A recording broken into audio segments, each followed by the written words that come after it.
Dear students, हम लोग human I and the colourful world पढ़ रहे हैं। आज ये फोर्थ लेक्चर है एलिगेंट माइंड्स में। इससे पहले हम लोगों ने प्रीवियस लेक्चर में आई डिफेक्ट्स के बारे में पढ़ा था, इसमें कि मायोपिया, हाइपरमेट्रोपिया, प्रेस बायोपिया, कैटरैक्ट, ये सभी डिफेक्ट्स हम लोगों ने देखा था।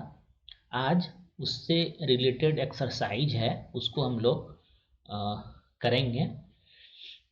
उसके बाद फिर एक है आई डोनेशन के बारे में, उसको भी समझेंगे कि आई डोनेट में क्या होता है, क्या कंडीशन है उसके लिए आई डोनेट करने के लिए। ठीक है। और अगर मेरा लेक्चर आप लोगों के लिए अगर बेनिफिशियल है तो आप हमें लाइक करके ज़रूर जताइए, ताकि हमको कुछ मोटिवेशन मिले और मैं आप लोगों के लिए ऐसा वीडियो लाता रहूं। ठीक है। तो फर्स्ट क्वेश्चन जो है वो है, what is meant by power of accommodation of the eye.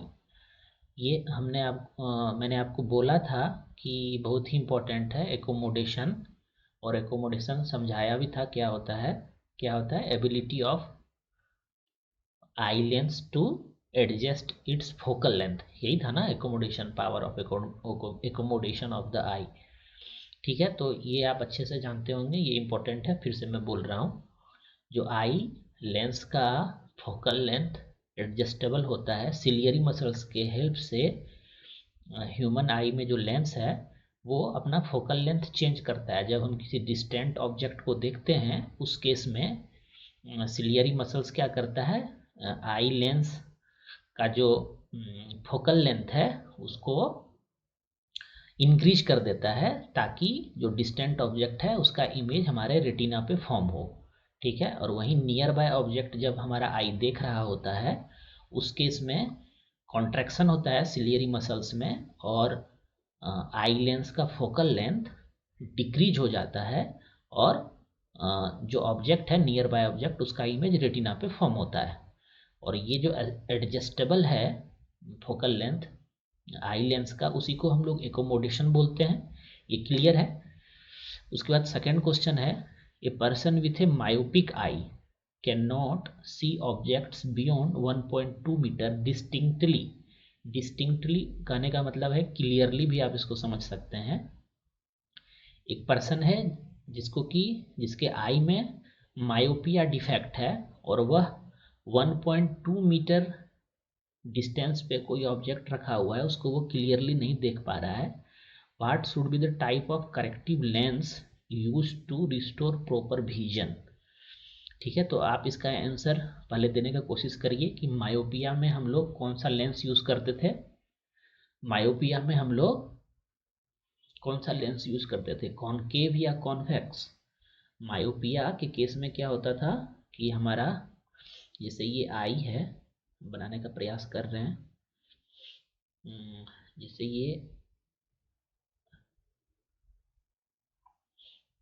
ये अगर हमारा आई है, कैसा बन जा रहा है। ठीक है, फिर से इसको एक बार बना लेते हैं, बनेगा, थोड़ा मेहनत है।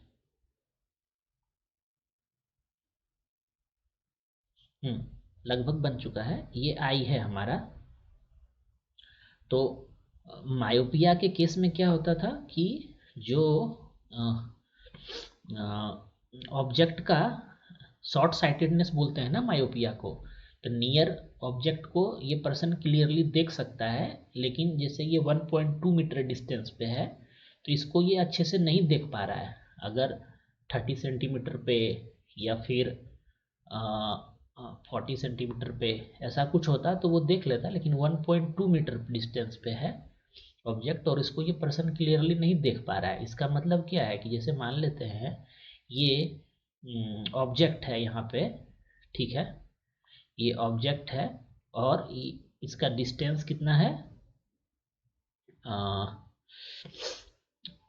1.2 मीटर है। ठीक है, और इस ऑब्जेक्ट से इस लेंस पे, जो ह्यूमन आई में लेंस होता है ऐसे, ये हमारा यहाँ पे कॉर्निया है, सॉरी रेटिना है, यहाँ पे रेटिना है, ये आई लेंस है। तो इमेज जो फॉर्म हो रहा होगा इस ऑब्जेक्ट का जो कि 1.2 मीटर डिस्टेंस पे है, तो वो क्या हो रहा होगा कि इस लेंस से कन्वर्ज होने के बाद ये रेटिना से पहले फॉर्म हो जा रहा होगा। यहाँ तक ले आइए इसको और ऐसे ले आइए, और फिर क्या हो रहा है, कन्वर्ज करने के बाद ये रेटिना से पहले फॉर्म हो जा रहा होगा, तभी तो उसको नहीं दिख रहा है ना उस पर्सन को। तो हमको चाहिए क्या कि ये जो इमेज यहाँ पे फॉर्म हुआ इस ऑब्जेक्ट का वो रेटिना पे फॉर्म होना चाहिए। अगर यहाँ पे फॉर्म होता तो ये पर्सन उस ऑब्जेक्ट को देख पाता, तो उस केस में क्या करेंगे ना हम लोग, इसका क्या है, कन्वर्जिंग पावर क्या हो गया, इंक्रीज हो गया। तभी तो पहले ये कन्वर्ज कर गया रेटिना से पहले। इसके कन्वर्जिंग पावर को हमको क्या करना है, डिक्रीज करना है। तो डिक्रीज करना है तो इसके जस्ट अपोजिट नेचर का हमको लेंस यूज करना पड़ेगा, इसलिए हम यहाँ पे कॉनकेव लेंस यूज कर लेंगे।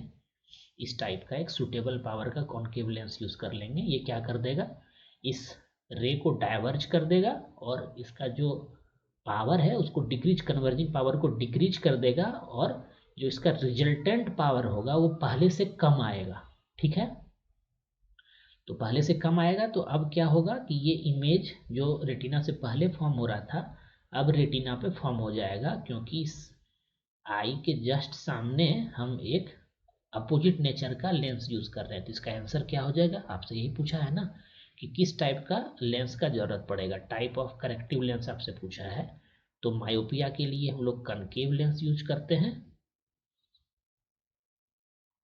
कनकेव लेंस इसका आंसर होगा, जिसको कि हम प्रीवियस लेक्चर में बहुत अच्छे से एक्सप्लेन किए हैं। अगर आपको समझ में नहीं आ रहा है कि ये कनकेव क्यों यहाँ पे यूज हुआ और ये कैसे इस डिफेक्ट को करेक्ट कर दिया, तो आप प्रीवियस लेक्चर जरूर देखिए मेरा, वहाँ पे आपको जरूर क्लियर हो जाएगा ये चीज़। थर्ड क्वेश्चन है, what is the far point and near point of human I with normal vision.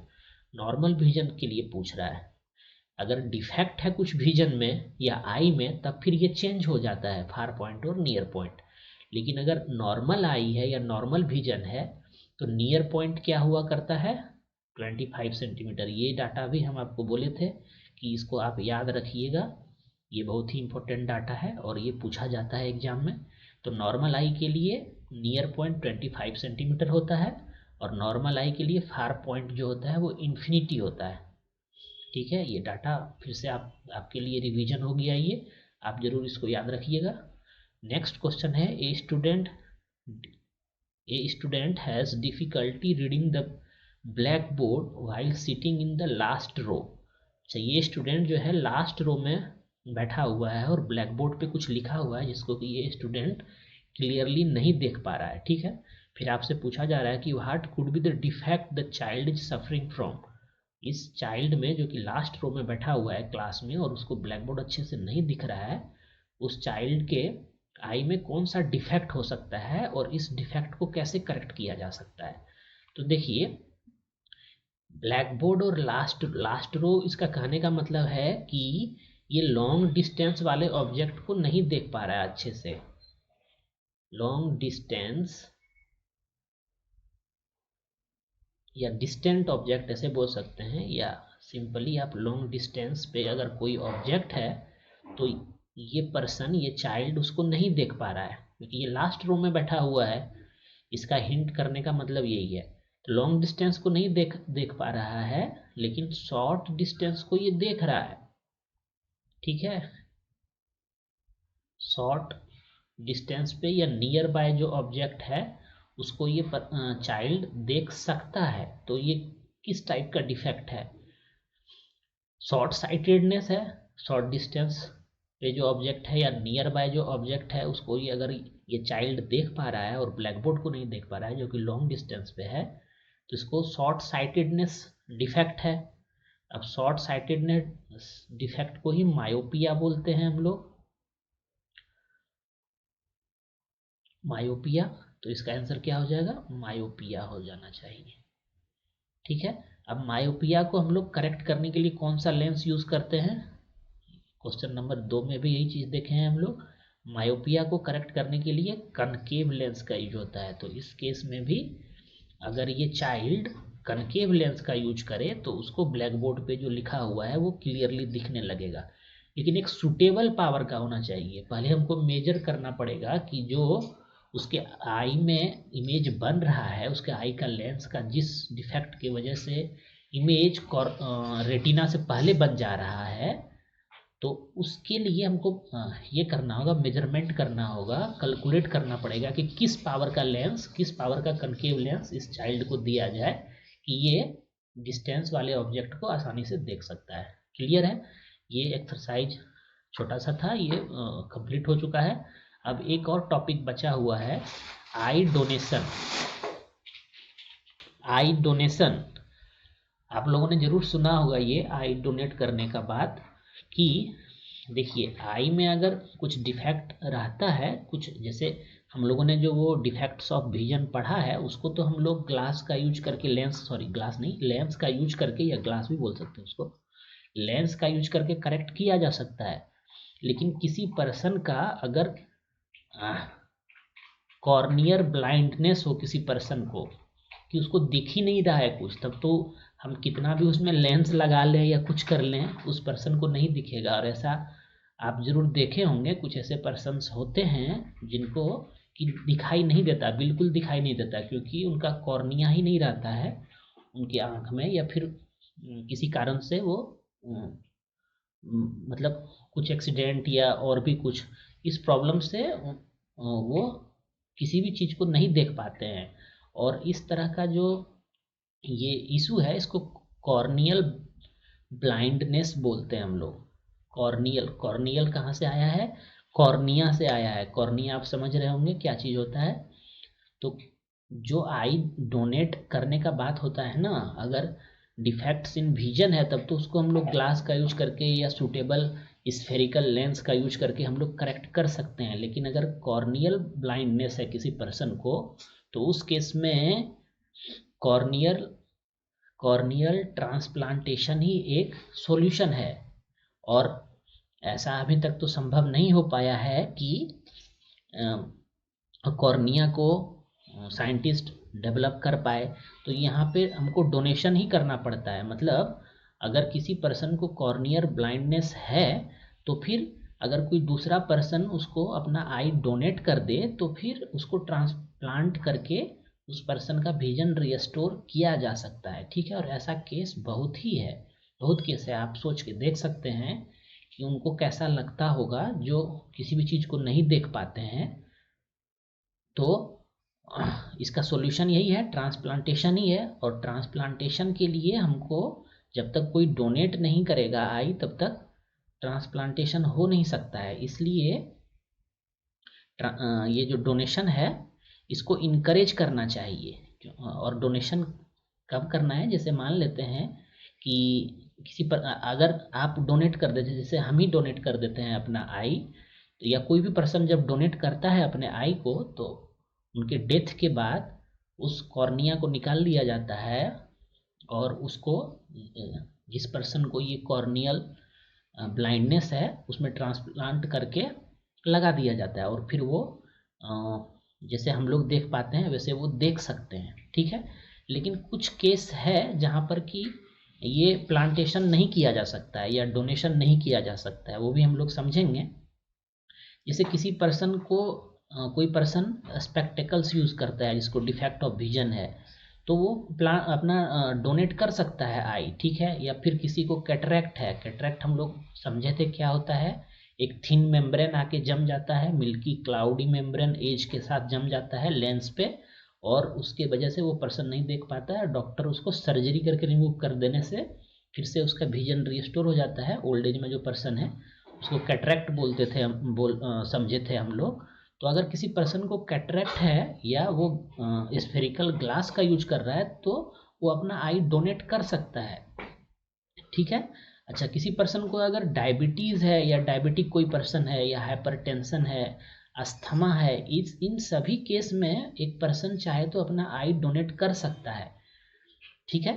लेकिन अगर किसी पर्सन को कम्युनिकेबल डिजीज़ है, तो क्या होगा ना कि आई डोनेट करने के बाद जब उसको ट्रांसप्लांट किया जाएगा दूसरे पर्सन में, तो उस पर्सन को भी ये डिजीज होने का खतरा रहता है। इसलिए अगर किसी को कम्युनिकेबल डिजीज है तो ट्रांसप्लांटेशन नहीं हो सकता है और डोनेट नहीं किया जा सकता है आई को, ठीक है।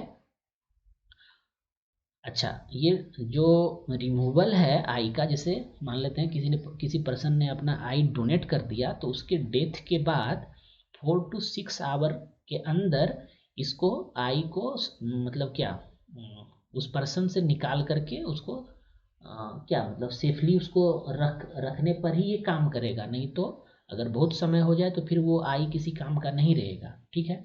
अच्छा, अगर किसी को एड्स है या हेपेटाइटिस बी है, सी है, या रेबीज है, या ल्यूकेमिया है, ये एक टाइप का कैंसर होता है, टिटनस है या कॉलेरा है, ये सभी डिजीज है, मेनिंजाइटिस है, तो इन सभी केस में आई को डोनेट नहीं किया जा सकता है, नहीं तो दूसरे पर्सन को भी सेम डिजीज होने का खतरा रहता है, ठीक है। और जब कोई पर्सन डोनेट करता है आई को और उस आई को जब किसी दूसरे पर्सन में ट्रांसप्लांट किया जाता है, तो दोनों का आइडेंटिटी को कॉन्फिडेंशियल रखा जाता है। मतलब ये बताया नहीं जाता है कि आपको जो आई लगाया जा रहा है वो किस पर्सन का लगाया जा रहा है, और जिस पर्सन ने डोनेट किया है आई उसके फैमिली को भी ये नहीं बताया जाता है कि आपके मेंबर ने जो आई डोनेट किया था वो किस पर्सन को ट्रांसप्लांट किया गया। इससे कुछ इशू बाद में हो सकता है, इसलिए ये रूल के तहत इसको कॉन्फिडेंशियल रखा जाता है, आइडेंटिटी को कॉन्फिडेंशियल रखा जाता है, ठीक है। तो हम सभी को आई डोनेट करना चाहिए और इसको इनकरेज करना चाहिए, ताकि जो लोग नहीं देख पाते हैं वो भी देख सकें हमारे आई से। जब किसी पर्सन का डेथ हो जाता है तो उसके तो किसी काम का आई रहता नहीं है, लेकिन उस आई को ट्रांसप्लांट करके जो पर्सन देख नहीं पाता है उसके वो काम में आ सकता है, ठीक है। तो ये हमारा हो गया। अब हम लोग जो नेक्स्ट पढ़ेंगे ना वो प्रिज्म के बारे में पढ़ेंगे, नेक्स्ट लेक्चर में प्रिज्म के बारे में पढ़ेंगे। तो ये टॉपिक हमारा लगभग ख़त्म हो चुका है, डिफेक्ट्स ऑफ विजन। इसमें बहुत ही इंपॉर्टेंट सभी टॉपिक्स था और इसको आप अच्छे से रिवाइज करिए और तैयार करिए, ठीक है। Thanks for watching elegants mind. हम लोग मिलेंगे नेक्स्ट लेक्चर में।